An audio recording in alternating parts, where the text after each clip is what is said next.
வாய்க்க பண்ணுவார். இப்பொழுதும் நீங்கள் செய்வதெல்லாம் உங்களுக்கு வாய்க்கும் படிக்க இந்த உடன்படிக்கையின் வார்த்தைகளை கைக்கொண்டு அவைகளின்படி செய்வீர்களாக. அதை தியானித்துக் கொண்டிருப்பாயாக. அப்பொழுது நீ உன் வழியை வாய்க்க பண்ணுவாய்.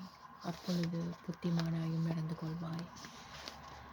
அவன் நேர்கால்களின் ஓரமாய் நடப்பட்டு தன் காலத்தில் தன் கனியை தந்து இலை உதிராதிருக்கிற மரத்தை போல் இருப்பான். அவன் செய்வதெல்லாம் வாய்க்கும். காலையிலே உன் விதையை விதை, மாலையிலே உன் கையை நெகிழ விடாதே.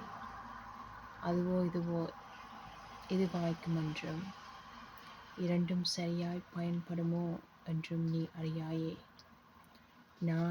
நானே அதை சொன்னேன். நான் அவனை அழைத்தேன். நான் அவனை வரப்பண்ணினேன். அவன் வழி வாய்க்கும். அவர் தமது சந்ததியைக் கண்டு நீடித்த நாளாயிருப்பார். கர்த்தருக்கு சித்தமானது பலாயினால் வாய்க்கும். உனக்கு விரோதமாய் உருவாக்கப்படும் எந்த ஆயுதமும் வாய்க்காதே போகும். உனக்கு விரோதமாய் நியாயத்தில் எழும்பும் எந்த நாவையும் நீ குற்றப்படுத்துவாய். அப்படியே என் வாயிலிருந்து புறப்படும் வசனமும் இருக்கும். அது வெறுமையாய் என்னிடத்திற்கு திரும்பாமல் அது நான் விரும்புகிறதை செய்து நான் அதை அனுப்பின காரியமாகும்படி வாய்க்கும். உமக்கு வாய்க்கும்.